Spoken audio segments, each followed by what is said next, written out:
got the bottom plate done. We are moving on to, we need to find out our stud length. We know we want an 8-foot tall wall, so we need a double top plate, and then so we're going to set that up.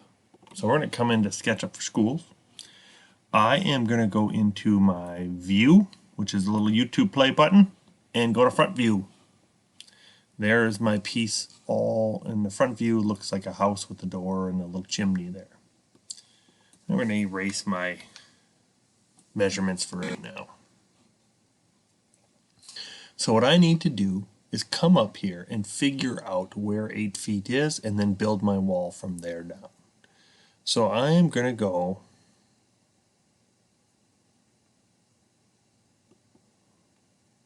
it's going to seem weird, but move happens with a copy or copies.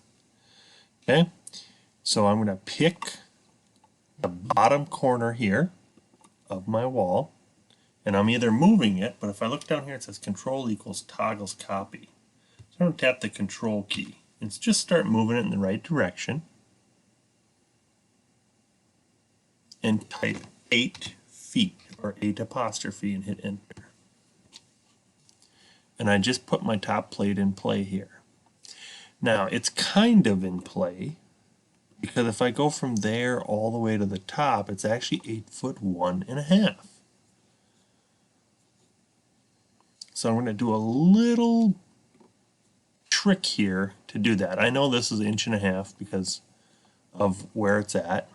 So I'm going to do a move, grab this one, tap Control, bring it down, and then I'm going to grab this one, tap Control, and bring it down.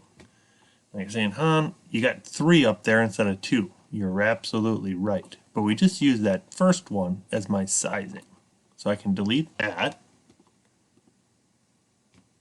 Now if I came in with my dimension, I would be 8 feet to the top of the top plate. So I just set up the double top plate and the single bottom plate. And those are exactly 8 feet apart from each other. So they're kind of hanging out in the middle of nowhere. And we're going to move on to do